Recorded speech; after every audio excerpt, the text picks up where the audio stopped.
Olá, boa tarde, seja muito bem-vindo. Nós estamos ao vivo, agora são 15 horas e 30 minutos pontualmente, pelo horário de Brasília. Eu sou o Kleber Werneck e a partir de agora você confere comigo as principais notícias nesta edição da tarde do Redação HIT.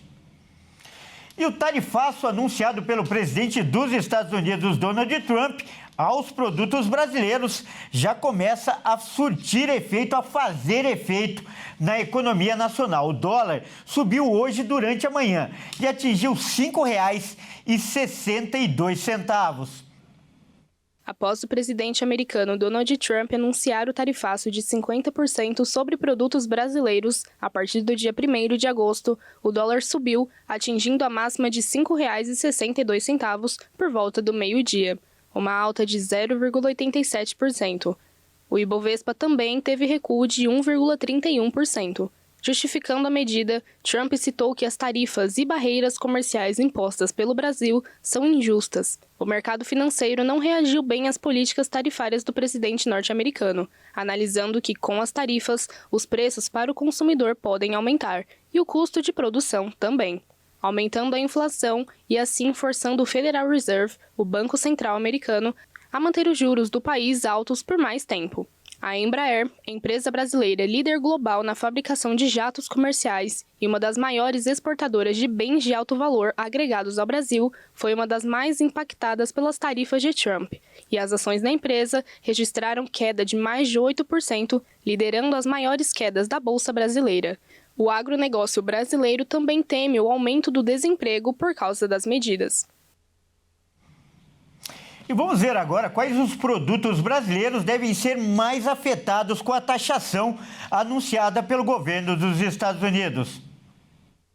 Petróleo, aeronaves e café são alguns dos produtos que o Brasil mais exporta para os Estados Unidos em 2025.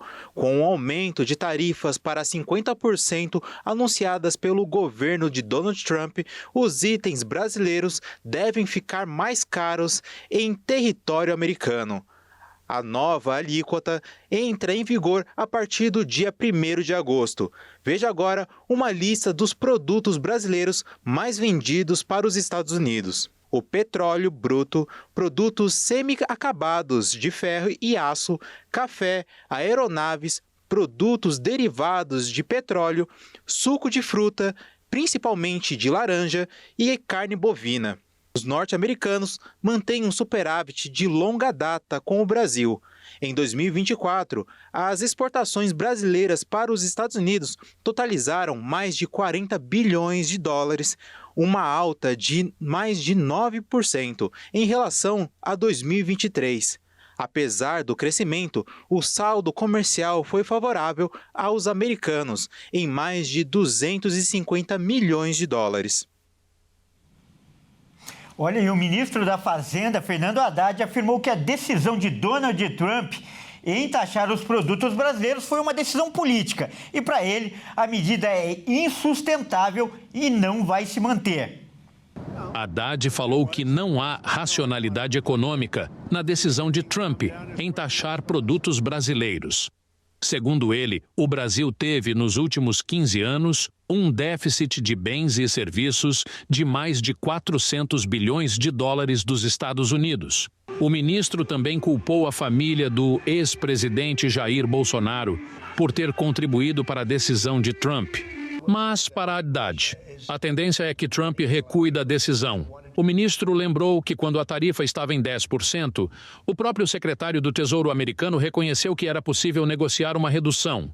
Hoje nós estamos falando de uma tarifa insustentável, tanto do ponto de vista econômico quanto do ponto de vista político, de 50%. Então, eu não acredito que essa situação vai se manter.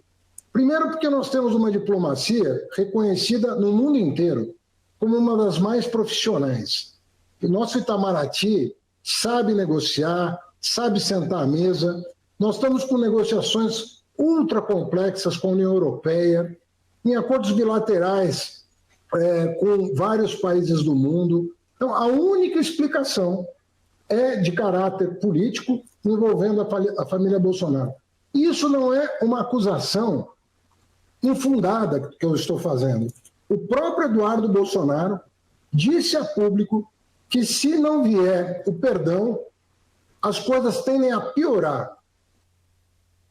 Olha, e essa taxação anunciada pelo governo norte-americano ao Brasil é a principal notícia de hoje em todos os sites. Afinal, afeta também a economia nacional e a vida de todos nós brasileiros. Por isso, esse é o tema da nossa entrevista de hoje. E para falar sobre o assunto, nós vamos contar com a presença de 13 especialistas aqui. Olha só, o nosso primeiro convidado é o Eric Wiesen, ele que é analista internacional e mora nos Estados Unidos. Eric, seja muito bem-vindo ao nosso jornal. Muito obrigado. Olha, a nossa segunda convidada é a Carla Bene, ela que é economista da FGV. Carla, também é um grande prazer recebê-la aqui em nosso jornal. Boa tarde, prazer a todos. E o terceiro convidado é o professor Vladimir Feijó, já é o nosso parceiro, que é especialista em política e relações internacionais. Feijó, obrigado por mais uma vez participar aqui com a gente. Boa tarde, Kleber. É uma satisfação estar contigo no Redação Hit Tarde. Olha, então primeiro eu pergunto agora para o Eric. Você que vive aí nos Estados Unidos, como foi a repercussão por aí desse tarifaço anunciado pelo presidente Donald Trump? A imprensa, o meio político e até empresarial se posicionou favorável ou contrário? Bom, na verdade, a gente já está um pouco acostumado, né? Porque o Donald Trump ele já tem essa mania de lançar assim, uma ameaça de uma tarifa e poucos dias depois, ou até às vezes poucas horas depois, ele recua. O mercado reagiu naturalmente, porque o Brasil é um grande parceiro, não somente econômico, mas é um aliado político aqui no hemisfério. Então, existe, de certa forma, uma relação bastante estreita entre os dois países, apesar de que, assim, existe não uma compatibilidade ideológica muito grande hoje em dia entre o presidente Lula e o presidente Trump. Mas, assim, de forma geral, todo mundo entendeu que, assim, Brasil, ou seja, não tendo um superávit, na verdade, tendo um déficit comercial com os Estados Unidos, que não pode enxergar essa medida como uma medida econômica, ou seja, uma medida política ideológica, né? Eu acho que temos que entender isso no contexto da grande relação e amizade que o Trump gozava com o ex-presidente Bolsonaro.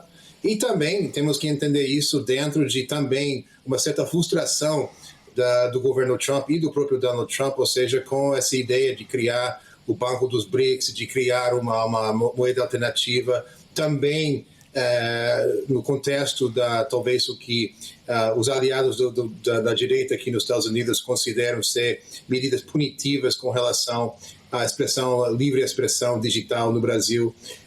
Então, tem uma série de coisas, mas assim, na conjuntura, a gente pode entender que essa medida tem pouco a ver com questões econômicas e mais a ver com outras coisas. Bom, muito bem falado, mas vamos começar então primeiro agora falando das questões econômicas e a segunda pergunta que eu faço é para Carla. A gente viu que o dólar e a bolsa já sentiram os efeitos e também vimos aí uma reportagem que trouxe uma lista de produtos brasileiros mais vendidos para os Estados Unidos, como aço, petróleo e carne. Na sua avaliação, qual pode ser o impacto dessa medida para a economia do Brasil?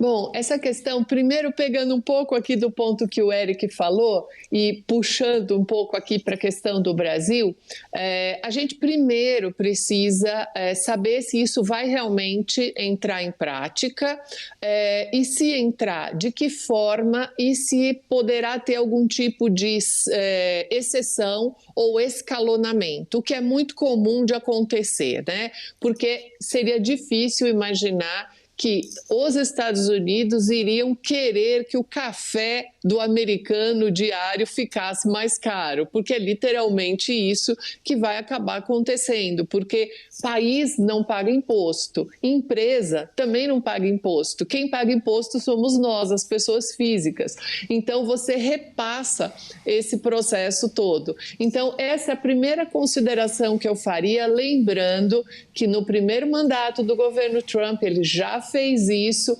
teve que retirar as tarifas em cima do aço e do alumínio, porque houve um encarecimento dos produtos, dos eletrodomésticos, inclusive tem um nome, esse efeito, chama efeito máquina de lavar. E na época era até o governo Bolsonaro. Então, sob essa ótica econômica, a gente primeiro precisa esperar para ver se depois do tiro ele realmente vai continuar com a ameaça.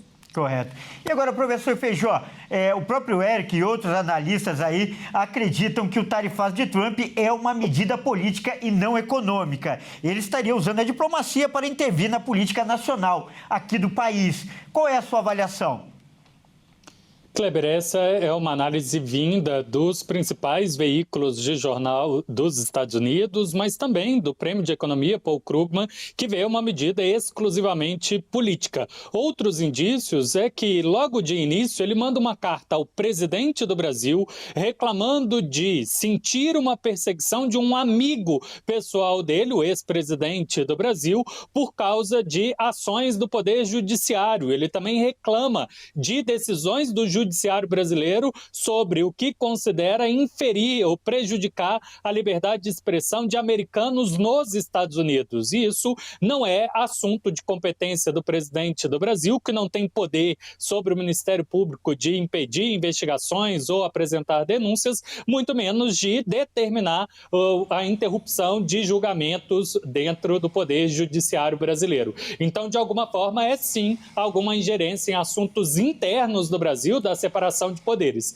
sem contar por indicar nominalmente a pessoa do Jair Bolsonaro, que alega que será candidata à presidência, mesmo estando com seus direitos suspensos, já dá indícios de que tem pretensão o Donald Trump de favorecer uma candidatura ou do Jair Bolsonaro ou de quem ele indique no ano que vem. Correto. Volto a falar com o Eric. Eric, o ministro Fernando Haddad, a gente assistiu também aí agora há pouco, afirmou que o governo dos Estados Unidos vai recuar dessa taxação. E você mesmo, na primeira resposta, disse que isso já aconteceu. O Donald Trump anunciar uma taxação e depois voltar atrás. Por isso, você acredita que essa medida não vai se sustentar de fato?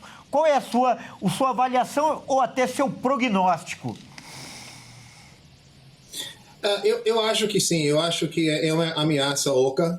Eu acho que a tendência de que... O Donald Trump está com muita pressão, porque ele tinha prometido que ia fechar não sei quantos acordos, ou seja, 90 acordos comerciais, ou 70 acordos comerciais com 70 países, num prazo assim, que, ou seja, normalmente nem se consegue fechar um acordo apenas. Então, quer dizer, ele está sentindo muita pressão agora de entregar resultado e não conseguiu mostrar isso. Então, parte disso também, uma pressão está vindo por parte dele a nível de assim, mostrar competência nesse sentido. Agora, temos que lembrar que o Donald Trump, essa não é a primeira vez que o Donald Trump usa medidas econômicas para punir um país por uma razão que não tem nada a ver com a economia. Lembra que ele queria punir, teoricamente, o Canadá pela exportação de fentanol, que é uma droga aqui, que é um grande problema aqui nos Estados Unidos, mas assim, o Canadá praticamente não tinha assim, nada a ver com esse assunto. Também queria punir o México pela questão de imigração ilegal, de muitas vezes que eram nem mexicanos, que eram centro-americanos, venezuelanos e tal. Quer dizer, então, essa tendência de usar a ameaça de tarifas, o Trump acha que é uma maneira de fazer com que os países se comportem da forma que ele acha melhor.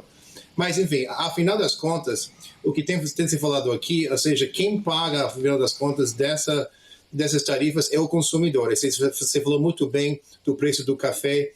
Uma outra coisa que o preço do aço, que isso vai encarecer assim, um monte de indústria aqui nos Estados Unidos, porque a gente exporta aqui nos Estados Unidos para o Brasil produtos semi-acabados, o Brasil faz uma melhoria, uma mais-valia e reexporta. Então, de certa forma, essa própria ameaça está dando um tiro no pé, porque estamos encarecendo a nossa própria cadeia de suprimentos. Então, quer dizer, eu acho que a tendência aqui de que não vai se manter é uma ameaça para criar um diálogo, para tentar fazer com que o Brasil volte a negociar, ou seja, e além disso, eu acho que o Trump, na verdade, essa é a minha opinião, eu não sou um perito político aqui, mas a minha opinião, eu acho que ele está dando um tiro no pé no movimento conservador no Brasil, porque essa está dando muita esperança para o Bolsonaro e vai ser cada vez menos provável que o Bolsonaro vai sair da cena e vai impossibilitar um outro nome do conservador da direita a entrar na ação. e isso vai congelar basicamente o movimento da direita do Brasil, que ao final das contas, ou seja, sem sucessor do Bolsonaro, não vai ter assim, e o Bolsonaro sendo impossibilitado de concorrer outra vez, isso vai criar um problema na direita.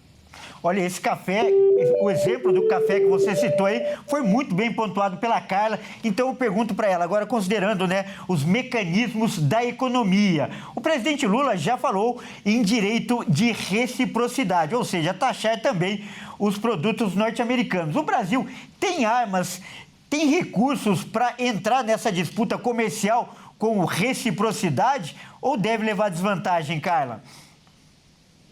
Olha, essa é uma decisão que eu diria que ela é mais diplomática do que econômica. Todo imposto, na verdade, a alíquota que foi elevada nesse patamar, ela pode sofrer reciprocidade sem problema nenhum. Só que nós já somos deficitários com os Estados Unidos na balança comercial. Ou seja, no final das contas, a gente gasta muito mais com os Estados Unidos do que eles conosco. Por quê?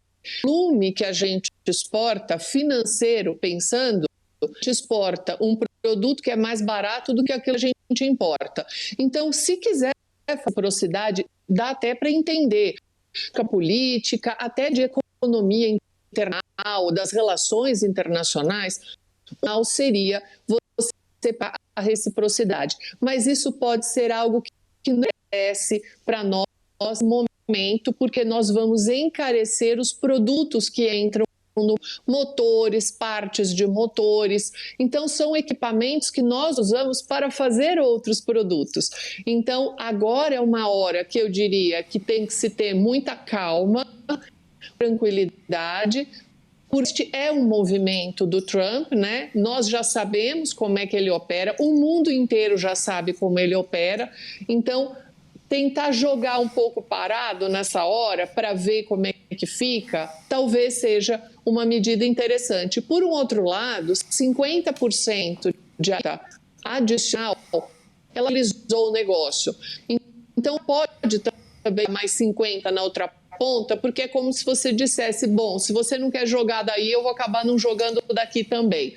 Mas, sob a ótica diplomática, essa seria a melhor saída, digamos assim. Correto.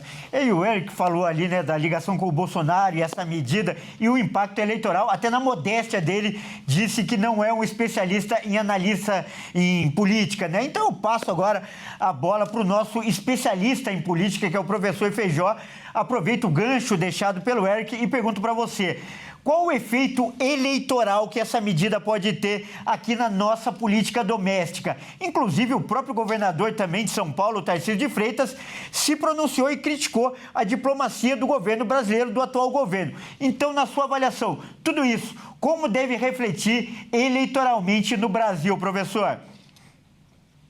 Kleber, o eleitorado certamente vai responder o seu juízo de valor. Historicamente, no Brasil e em outros países do mundo, quando o tema beira o nacionalismo e ingerência sobre assuntos internos, a chamada reunião em torno da bandeira. Oposição e governo tendem a se aproximar e, se a oposição insistir num discurso favorável à posição externa, tende a perder força. Eu imagino que essa seja uma possibilidade dentro do Brasil.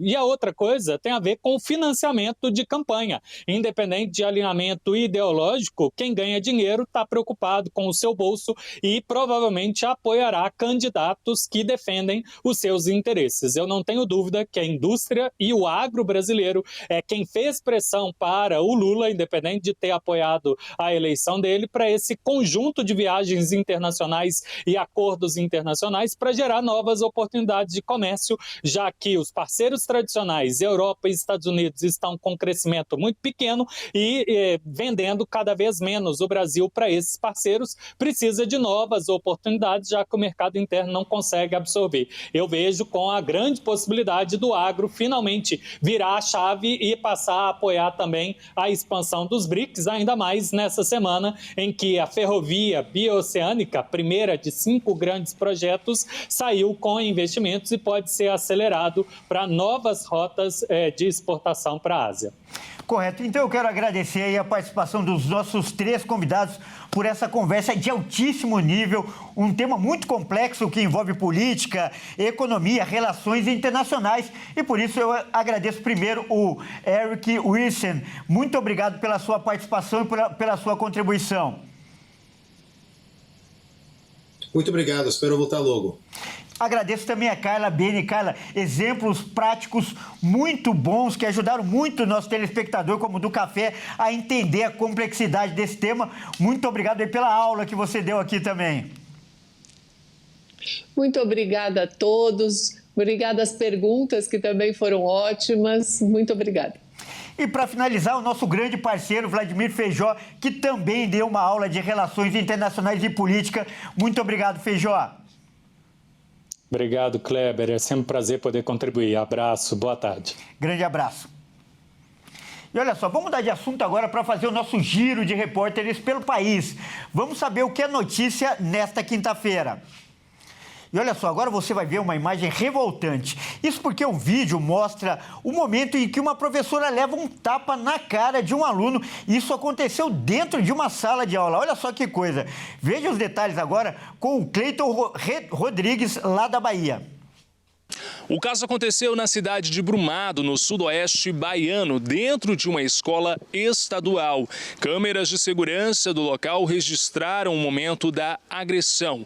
Nas imagens é possível ver o adolescente de 17 anos se aproximando da docente e desferindo contra ela um tapa no rosto. De acordo com informações, ela dava aula para a turma do 2º ano do ensino médio. Testemunhas contaram que essa agressão foi motivada por uma discussão devido ao ar-condicionado da sala. O estudante agressor, esse jovem de 17 anos, queria que o equipamento estivesse ligado. Contudo, o restante da turma não. Diante disso, chateado, ele começou a atrapalhar o andamento da aula. A professora, então, pediu que ele se retirasse da sala e, neste momento, ele foi até a docente e desferiu o tapa. De acordo com informações, o adolescente ainda fugiu do local pulando o muro da instituição. Um boletim de ocorrência foi registrado na delegacia de Brumado. Segundo a Secretaria de Educação do Estado da Bahia, tanto o Comitê Estadual de Segurança nas Escolas, o Conselho Tutelar e a família do aluno foram acionados. O jovem ele vai ser transferido para uma outra instituição. O Sindicato dos Trabalhadores de Educação do Estado da Bahia, a APLB, repudiou esse caso e disse o seguinte, por meio de nota: ser inaceitável que educadores sejam submetidos a qualquer forma de agressão. Olha, e outro vídeo impressionante que está circulando nas redes sociais mostra uma jovem sentada no parapeito de um prédio de 9 andares em Santa Catarina. Ela arrisca a vida aparentemente sem motivo. Quem vai trazer os detalhes agora é a Michele Veiga. E essas imagens acabaram viralizando na internet, quando uma jovem resolveu ficar sentada no parapeito de um prédio, isso no 9º andar, na cidade de Balneário Camboriú, no norte de Santa Catarina. Isso, alguns vizinhos começaram a filmar com medo, da jovem estar atentando contra a própria vida, mas segundo as informações tanto do Corpo de Bombeiros quanto da Defesa Civil que foram acionadas para ir verificar o caso, não, ela estava na casa de uma amiga que mora nesse prédio e quando a amiga saiu para fazer outros afazeres que elas estavam realizando de uma atividade escolar, ela resolveu sentar no parapeito com as pernas para fora do prédio e ficar mexendo no celular. A imagem chamou atenção, é claro, por não saber do que se tratava, e a menina nada sofreu, ninguém ficou ferido. A síndica do prédio foi acionada e inclusive notificada pela prefeitura de Balneário Camboriú a colocar uma proteção nesse último andar, ali no hall livre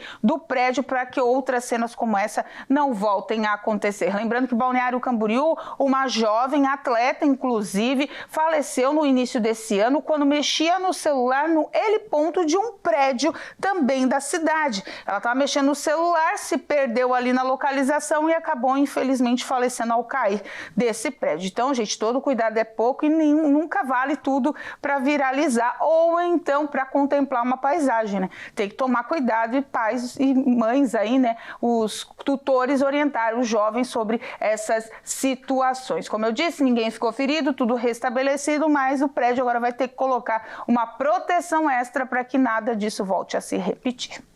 Bom, e agora é hora da gente falar de esportes aqui no Redação Hit. E quem traz as informações, como acontece todo dia, é o Caio Veríssimo. Por favor, Caio, entre em nosso estúdio. Seja bem-vindo, Caio. Boa tarde. E, Caio, vamos começar, né, falando do Corinthians, já que o Memphis Depay, o grande ídolo da equipe, está sendo o assunto do momento. Isso porque o jogador faltou no treino de ontem e não deu justificativa, né, Caio? Conta pra gente. Teve novidade nesse caso? É isso aí, Kleber. Boa tarde a você, boa tarde a todos que nos assistem. Bom, a diretoria do Timão chamou o jogador para uma reunião após ele ter faltado ao treino sem nenhum tipo de aviso, né? Mas segundo o clube, Memphis manifestou o desejo de continuar no Timão, mas deve ser multado. O elenco do Corinthians se reapresentou no CT Dr. Joaquim Grava nesta semana. Porém, Memphis Depay faltou ao treino de quarta-feira sem comunicar previamente a sua ausência. Antes, Memphis já tinha notificado o Corinthians sobre uma dívida que o clube tem com ele. O Timão já pagou uma parte, mas ainda possui cerca de 4 milhões e 700 mil em premiação do Campeonato Paulista a acertar com o holandês. Além disso, o clube atrasou o salário de jogadores e funcionários. O Timão também pagou fora do prazo a empresa que cuida da segurança de Memphis aqui no Brasil. Por meio de uma nota, o Corinthians informou que se reuniu com o holandês nesta quinta-feira. A reunião teve a participação de Leonardo Pantaleão, diretor jurídico do clube. Logo após, Memphis treinou normalmente com a equipe e deve ir a campo no próximo domingo contra o Red Bull Bragantino na Neoquímica Arena. Olha, e quem também está numa situação nada confortável é o Vini Júnior, outro ídolo do futebol. Isso porque a torcida do Real Madrid está criticando muito o jogador por uma suposta risada dele, enquanto o time perdia para o PSG no Mundial de Clubes. É isso, Caio? Pois é, Vini não tem um dia de paz na Espanha, Kleber. Bom, o atacante brasileiro ele foi filmado pela transmissão do jogo, né, contra o PSG, com um suposto riso no banco de reserva enquanto o time perdia por 3-0. E com isso, várias críticas chegaram ao craque. A derrota por 4-0 para o PSG pela semifinal da Copa do Mundo de Clubes, por si só já foi um duro golpe à torcida do Real Madrid. Mas uma cena captada pela transmissão do jogo, onde mostrou Vinícius Júnior supostamente rindo no banco de reservas, enquanto seu time perdia naquele momento por 3-0, revoltou alguns torcedores merengues. O momento foi rápido. Vini até cobriu o rosto, mas não teve jeito. Foi o suficiente para que uma página de torcedores do clube na rede social se manifestasse escrevendo: "Que desrespeito é esse, Vini Júnior? 82 minutos, você está perdendo por 3-0 e está rindo? Quem é você e o que fez com Vinícius que fez a torcida se apaixonar? Não é só que você está rastejando pelo campo, é que você está rindo do escudo que te deu tudo. O que você está aprontando?" Há mais de 6 anos no Real Madrid, Vini Júnior fez no último ano uma das piores temporadas no clube, o que certamente refletiu em toda a equipe. A cobrança sobre o craque vem sendo cada vez mais intensa e após o vexame da eliminação no Mundial de Clubes, a temporada do Real Madrid termina com apenas 2 títulos: o Mundial de Clubes, válido pela temporada 24, e a Supercopa da UEFA contra a Atalanta. Cada uma dessas competições aconteceram em apenas uma partida, ou seja, o Real Madrid termina a temporada sem grandes títulos de expressão. É isso, Kleber. Fico por aqui, mas às 18h30 estou de volta. Muito obrigado e até mais, Caio. Até. Bom, essa edição também fica por aqui. Eu agradeço demais pela sua companhia e você que não nos acompanha pela Hit TV, fique agora com a sua programação local. E você que está na Hit TV, fique com o Consulta ao Doutor e com ela, Dani Parisi. Ótima tarde e até mais.